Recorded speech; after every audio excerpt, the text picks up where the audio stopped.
Now, ABC News was all aboard the Acela NextGen's inaugural trip this morning. Our Jay O'Brien joins us now from outside Union Station. Jay, from takeover news to a new generation of trains, there's a lot you're reporting from on there.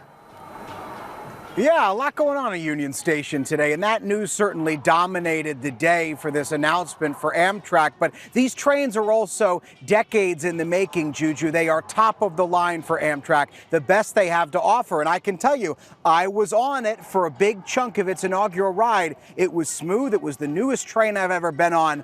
But is it much faster? Take a look. All aboard! On a day of celebration, the sun is shining, the sky is blue, the band is here. Washington, D.C.'s Union Station is also confronting new management, the latest move in President Trump's federal takeover of the Capitol. National Guard troops already fill this gateway to the city. And as we arrived, the Department of Transportation, which owns Union Station, announced it was wresting control of its management away from Amtrak, the national passenger railroad company in the U.S. Union Station is just the latest iconic D.C. landmark to get swept up in what President Trump calls a crime emergency here in the nation's capital. It is owned by the federal government, but up until recently, it's been managed largely by Amtrak. Now, the Department of Transportation says that is going to change. People are concerned about the safety and the homelessness and the dirtiness of Union Station. That's got to change. It's another show of government force in what President Trump has called a crime crackdown, despite city officials pointing out violent crime was already at a 30-year low, according to police data. Leaving behind that surge of troops and law enforcement, we went to find something else. What we originally came here for, the start of this so-called new era of American train travel, the NextGen Acela. A faster model Amtrak train providing a smoother, sleeker, and sometimes slightly faster trip for those traveling between Washington, D.C. and Boston. Between now and 2027, 28 new train sets will travel up and down Amtrak's Northeast Corridor. Right through here? Yeah, this car for you right here. All right, thank you. Yep. We walk in for the inaugural trip, and it still has that new train smell. It's an achievement roughly a decade in the making, says Transportation Secretary Sean Duffy. They're beautiful, right? I mean, they're gorgeous trains. This is the way train travel should be in America. 160 miles an hour. We need to get a little faster. We need a high-speed rail here, but this is a step in the right direction. That's because these trains can only go their top speed, 160 miles an hour, the fastest of any train in the U.S., on a small percentage of the route due to twists and turns, aging infrastructure, and several commuter rail lines that also run along the corridor. Something Amtrak President Roger Harris told me he was well aware of when we toured one of those new trains. Is that frustrating to have kind of only a few pockets where it can go up to its top speed? Yeah, it absolutely is. What we focus on is making sure the train goes as fast as possible where it's safe to do so and where the infrastructure allows it. Is there a way to make it and other trains like it go faster to try to change some of that infrastructure? Well, it takes investment. It takes investment in the track infrastructure, in the electrification, the wires above the train, and also the signal systems that control when the trains can leave and how fast they can go, etc. A big chunk of that investment from taxpayers.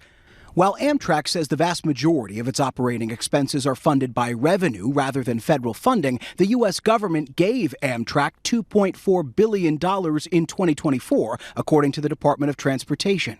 These new trains are also bigger, with 27% more seats per train at a time where Amtrak tickets can top hundreds of dollars in a mode of transportation that millions of Americans are craving. Amtrak served 32.8 million customers in 2024 alone, looking to break 40 million by 2030. It's also, for a lot of people, tough to afford. It can be expensive, these Amtrak tickets. Are you concerned about how high the prices can be? So this is not the only option, right? There's other options that you can take outside of the Acela train. So I think you're going to see more dynamic pricing and some better pricing.